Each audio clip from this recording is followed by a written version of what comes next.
কাঁদলে কি কৃষ্ণকে পাওয়া যায়? শ্রীকৃষ্ণের বাণী। অনেকে বলে, আমি তো অনেক কাঁদি, তবুও কৃষ্ণকে পাই না। প্রশ্নটা আজ তাই, কাঁদলে কি সত্যিই কৃষ্ণকে পাওয়া যায়, নাকি এই কান্না শুধু আমাদের নিজের কষ্ট? শ্রীকৃষ্ণ কি বলেন, চলুন বুঝে নিই। শ্রীকৃষ্ণ কান্না নিয়ে কি বলেন?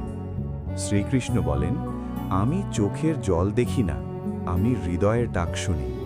সব কান্না এক নয়, কিছু কান্না আসে অভিমান থেকে, পাওয়া না পাওয়ার কষ্ট থেকে, নিজের দুঃখ থেকে।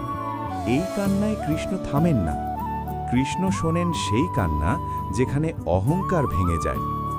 কোন কান্নায় কৃষ্ণ আসেন?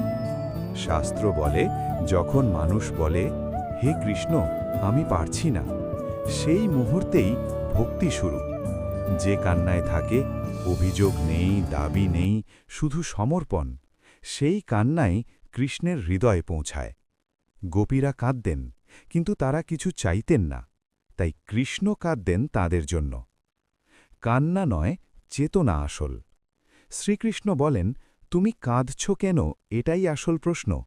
যদি কাঁদো কাউকে পাওয়ার জন্য, কিছু আদায়ের জন্য, এটা ভক্তি নয়, এটা আকুতি। কিন্তু যদি কাঁদো নিজেকে হারিয়ে, সব ছেড়ে দিয়ে, তখন কৃষ্ণ বলেন, আমি আছি। কৃষ্ণ কি সব কান্নার উত্তর দেন? না, কারণ কৃষ্ণ আমাদের দুঃখ দূর করতে নয়, আমাদের বড় করতে আসেন। কখনো তিনি চুপ থাকেন, কারণ সেই নীরবতায় আমাদের বিশ্বাস পরীক্ষা হয়। কৃষ্ণ বলেন, যে আমাকে না পেয়েও আমার উপর ভরসা রাখে, সেই আমাকে পায়। তাহলে উত্তর কি? কাঁদলে কৃষ্ণ পাওয়া যায় না।